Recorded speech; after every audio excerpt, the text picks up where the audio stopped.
All right, well, day two, daily driver of a Surface Duo, and it's bricked. So,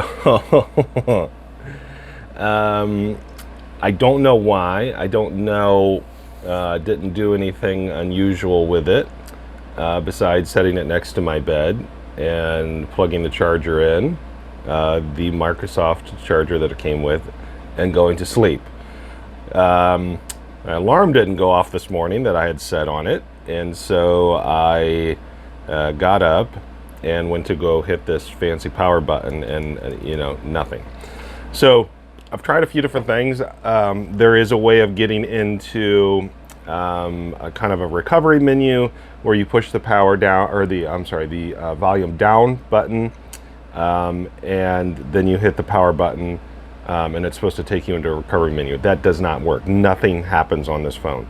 I have tried multiple chargers. I have plugged it into my my laptop. I've done several different things to try to get anything to happen on this phone, and it literally just acts like the battery is completely dead. So it's bricked. A little disappointing.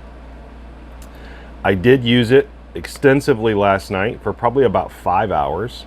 I will tell you that at first it was really annoying. I mean, if you look at my first video, you can see me like I'm literally fumbling around for this thing. But let me give you some impressions, okay? First, this hardware is fantastic, except the fact that it's bricked. It feels really nice. It feels comfortable in my hands. I don't think I really have like massively huge hands. I do have really wide fingers, but I don't think I have massively huge hands. And it feels good in my hands. When you're holding it like this, it feels nice. The thumbprint here is nice. It feels like it's in the right spot. When it's open this way, so if you've got it in the open piece, it works really nice. If you've got it like this, you've got your thumb, you've got your index finger.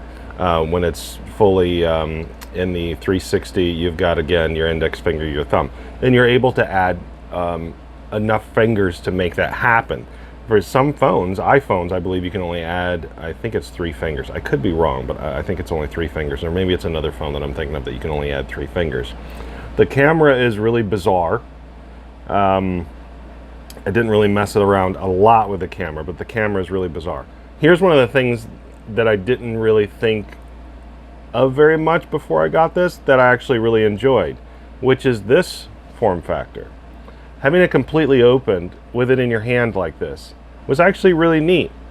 And the reason why is because it's wider than a normal phone. It's still something, though, that you can hold on to. You're able to grab it and hold on to. But because of the width of it, it makes it just so much more usable space. So it's really neat to be able to use it that way. I will tell you that apps, though, are not a big fan of this. They're not a big fan of this phone. And it's kind of to be expected, right? Apps are not really prepared for this.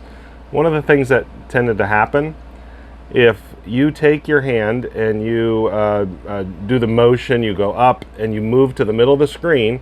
If you take your hand, middle of the screen, it expands across to both. And I know a lot of people say, well, you're not going to ever really want to do that. But that's not true. You'd be surprised how little that tiny line will annoy you if you really want to use that full screen with some apps. And so I did that a couple of times with a few apps. One of them with a video editing software.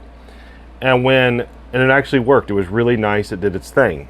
When I tried to move it back to one screen, it did not like that. It thought it was still across both screens. And so it went to this really, really tiny thing, and I could never get it back right. I closed the app, I opened the app back up, I closed the app, opened the app back up. It didn't matter. It was stuck in this tiny little mode. And it literally thought it was still across both screens. And it actually had both the 2 lines at the bottom showing that it was still on both screens, even though it was on one. So it's a little buggy. And I think some of that is Windows software, or I should say really Android's, Windows implementation of Android software. But a lot of it is the fact that we're talking about applications that people just have not set up to properly function on here. So it's going to be a bit, but I will tell you that after spending a little bit of time on it, properly setting it up, after my last video, I just did a factory reset and just started over. Properly setting it up, really like Outlook on here. The typing experience is good. I used it in a lot of different kind of form factors.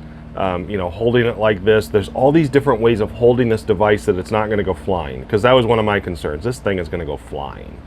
But there was all these kind of different form factors and ways to hold this thing that it just doesn't go flying out of your hands. And so I really like that. It does fit in my pocket. It is, you know, wider, so you kind of have a little bit more of a bulge than, not sure I should use that word. You kind of have a little bit more of a bulge than you would with a typical phone, you know. But again, I have, you know, it is, you know, a good, you know, 1.5 inches wider than your typical phone. So if you have baggy shorts on, baggy pants on, it's not going to bug you. If you have, you know, skinny jeans on, you know, just an iPhone, you know, Pro Max is going to bug you too, right? So it is what it is at that point. All right, well, I planned on doing some daily driver stuff with this, letting you know how I felt about it, and how I feel about it right now is, I guess I'll be sending it back and trying to get a different one because it's bricked. All right, well, take care, and I hope that if you get one that your software doesn't freak out on you and you have a better experience than I have had so far. All right, take care and have a good day.